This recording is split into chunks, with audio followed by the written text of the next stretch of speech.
My brother-in-law wanted to feast on me instead of the food at a recent family gathering, and no one stopped him. Now I'm being blamed for finding him disgusting when it was just a test. Posted by u/throwrally97. My sister recently got married to my brother-in-law about 3 to 4 months ago, and I didn't really see much of them after the wedding, as they went on their honeymoon and then returned back to work. But once a month, our family gets together, and my parents host a huge feast. Since this took place a week ago, it was for the month of August. During this dinner, my brother-in-law was acting extremely weird towards me. He was complimenting my body, ignoring my sister, and just behaving strangely. It was completely unexpected for several reasons, one being that his wife was sitting right next to me, and two, he has only been married a few months. Also, he's never spoken to or about me like that before. I felt really uncomfortable, and I'm sure it was obvious to the rest of the room because, seriously, what was going on? What made it even stranger was that nobody said anything. I was extremely confused and just wanted to leave. I left early, but when I got home, I felt so icky. I don't even know how to describe it.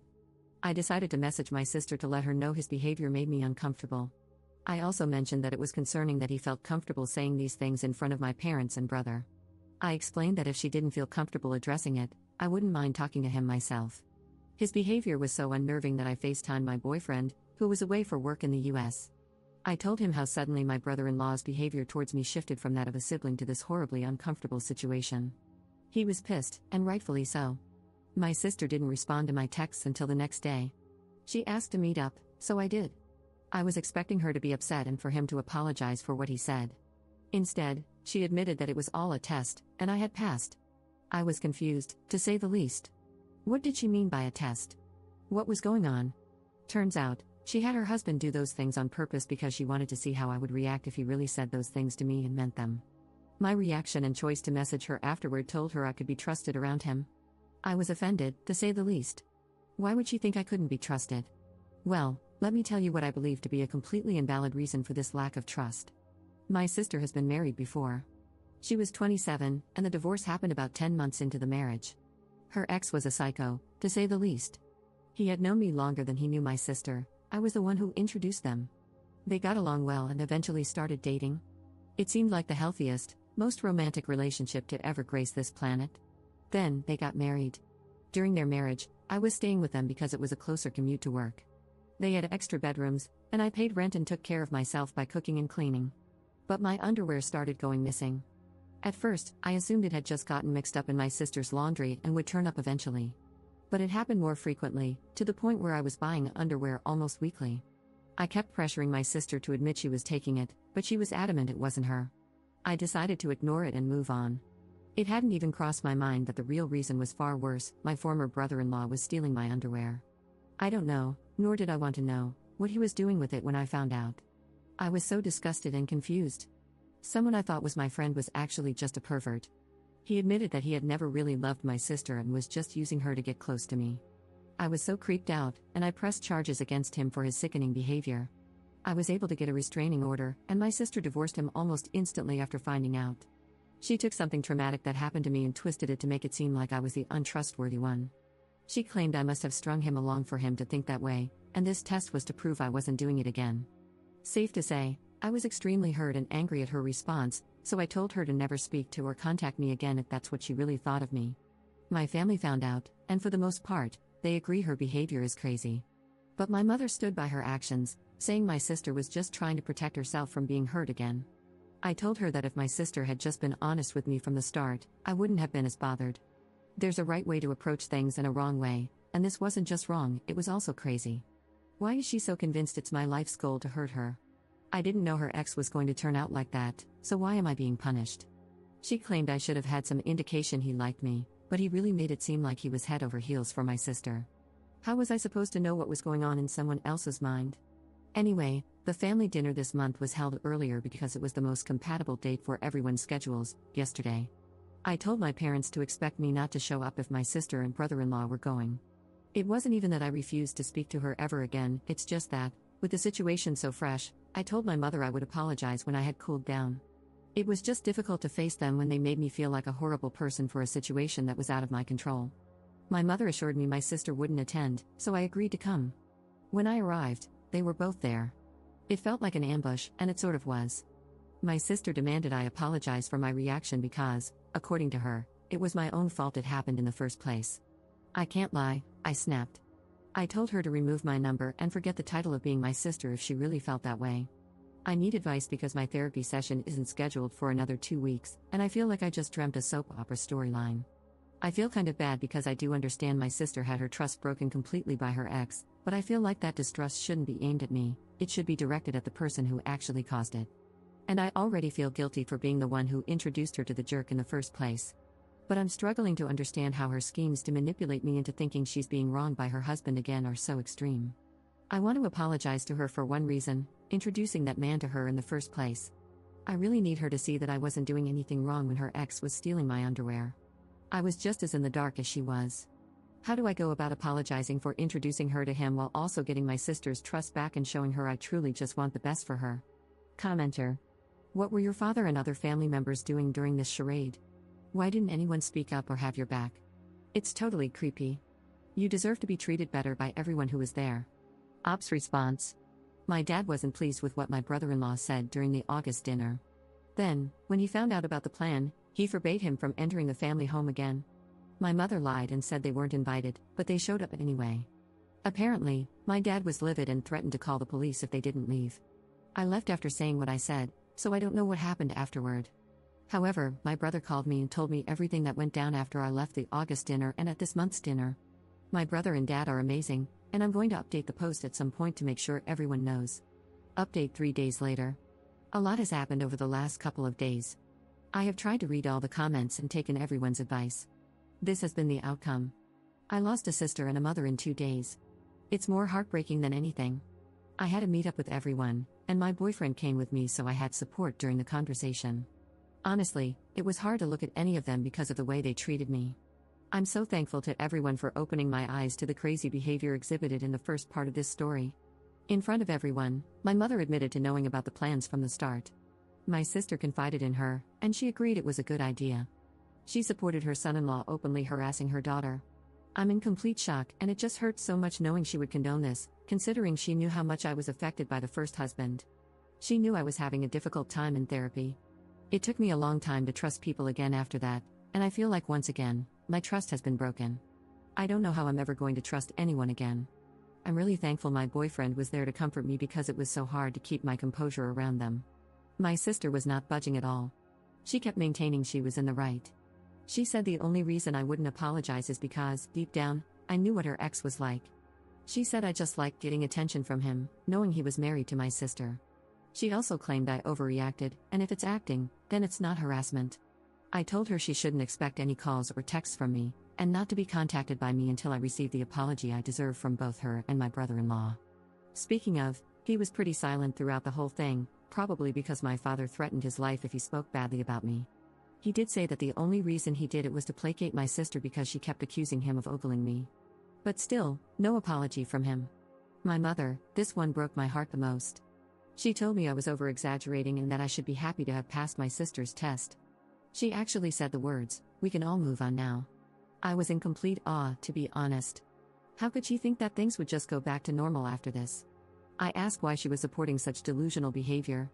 She said it was because she loved my sister and wanted her to be happy. I asked her if she loved me as much as she loved my sister. She said yes. It seemed hesitant, but I don't want to read too much into that. I told her I wanted an apology for her schemes. She refused, so I gave her the same conditions I gave my sister and brother-in-law. Until I get an apology, I simply am not speaking to all 3 of them. As a result, I probably have to go low contact with my brother and dad because they both live with my mother. I mean, I'll hang out with them outside and without my mother's presence, but whether she'll let them is the question. I know some of you have suggested spending time with my boyfriend's family on holidays and special occasions. I haven't met my boyfriend's family before because they live in the US, but after this situation, I've taken 2 weeks of paid holiday at the end of this month, and he's taking me to meet them for the first time. I hope it goes well because they might be the only family I have now. My therapy session has been moved to tomorrow because I requested an emergency appointment, so wish me luck. Anyway, my biggest thanks go to all you Redditors for helping me see the situation for what it was. For your advice and compassion, I'm really grateful. I don't think I would have been able to get through this on my own. It's likely I would have caved and apologized, just for the pattern to repeat itself. Truly, thank you so much. Wishing you all the best, and I hope you know that your advice might have just saved me from my need to always please others. I'll look back on this moment anytime I feel like putting someone else's feelings above my own comfort. Hope your hearts are filled with love and happiness. Second update 9 months later. Posting this on my profile instead because a few people have requested an update. To be honest, there hasn't been much to update on regarding that particular situation. I am in contact with my mom again since the incident because she apologized. My sister and I still do not speak. From what I know, she is still married to my brother-in-law, and I think they're expecting, something I inferred from a family friend's Facebook post. I'm doing a lot better, though. I've grown closer to my dad and brother throughout everything. My relationship with my mother is more strained now. I feel like I still can't trust her, even though she apologized. I don't think we will ever be as close as we were before my sister's schemes. My relationship is going really well too. He was asking about rings, so I'm thinking a proposal might be in my future. Also, his parents are just the best. They've sort of taken me in, and it's so cute how they dote on me like I'm their daughter. His whole family is incredibly supportive and uplifting. We're going to visit them again in July. I'm so excited to go back. I love it in the US. The weather is better, the people are nicer, and, of course, I get to see where my man grew up. I just feel so much lighter and happier now that I've put behind me what my ex-brother-in-law and current brother-in-law put me through. I wish her the best with her pregnancy, but that's all I can do since she still refuses to apologize. This probably wasn't the update you were looking for, but it's all I can give at this moment. Hope you're all having a wonderful day and a better summer than I'm having. Oh, and for anyone from TikTok, my brother-in-law and mother are not together. I've asked the person to take it down, but they haven't responded, so I just thought I would make it clear, my brother-in-law and mom have not slept together or done anything weird to my knowledge. Third update 3 months later. This is probably the hardest thing I've ever had to admit to myself. I wish it didn't have to come to this, but unfortunately, I think it's the only way I will ever get to live a normal life again. My sister has been telling our family members a completely warped version of events. I only found out when I sent out the save the dates. I got a call from an aunt, telling me I was brave for inviting all these people after ruining my sister's life. I was so confused, so I asked her what she meant. She elaborated, saying I was wrong for trying to seduce both of my sister's husbands, and that my fiancé was an idiot for supporting me. I laughed, out of astonishment, not amusement. First, I told her to watch what she said about my soon-to-be husband. He's the only support I've had during this horrible time in my life. Then, I told her what actually went down. She was shocked and didn't believe me. I told her she could easily confirm it with my parents and brother. Well, she informed me that my mother had already confirmed things for her. I was so pissed off. Words can't describe the anger I felt at that moment. It was like everything I had gone through over the past few years had piled up, and I couldn't take it anymore. I just hung up the phone. I called my mother, who had been begging for my forgiveness a few months ago. I told her I was done. She supported my delusional sister in her crazy schemes, and I forgave her. Out of the goodness of my heart, I chose to put that behind me so I wouldn't lose my mother. But she went behind my back and sided with my sister in front of our extended family, making everyone think I was callous enough to seduce my own brothers-in-law. She allowed people to spread lies about her own daughter. I told her I never want to see or speak to her again. I called my brother and asked if he knew any of this had been happening. Thankfully, he didn't. Neither did my dad. I then wrote a letter to my sister, which covered 4 main points. 1. I was deeply sorry for everything she had been through. This did not mean I understood or forgave her actions, but I was apologetic for how things turned out. 2. She needed to seek help for what my former brother-in-law put her through. 3. I was stunned that she thought she could lie about what happened to everyone and get away with it. From that point on, she had truly lost the right to call herself my sister. 4. I wished her the very best in life but stated that I never wanted to see or hear from her again. She had caused me far too much pain, and I'll never be able to forgive her. I will never speak to, reach out to, or even entertain the idea of reconciling with my mother or sister again. It is up to my father and brother whether they choose to associate with them, but for me, everything is beyond repair. The lies have stacked up so much that there isn't a pair of scissors sharp enough to cut through them. My fiancé and I have decided that with everything that has happened, we will just have a town hall wedding, just a couple of witnesses, and the 2 of us. I'm so eternally grateful to have found him. He's my entire world, and without him here to talk me out of a breakdown, I might never have survived. Family is not always who you are born with, but the people you meet along the way. I've been so incredibly lucky to have met some of the best people with whom I can start my own family. It is with great sadness that I make this update. It's my own fault for believing in the best of people. To think that I would ever get an apology is just so naive, but I think this may have been a blessing in disguise. At the very least, I'm choosing to see it that way. This chapter of my life is officially over, and I can now move on to better and brighter things. Thank you all for tuning into this portion of my life. Love you all, and I hope you have better luck with your family members than I have. By the way, I know people are curious about my ethnicity. I'm mixed race, my mother is Indian, and my father is English. I grew up and have lived in England for most of my life.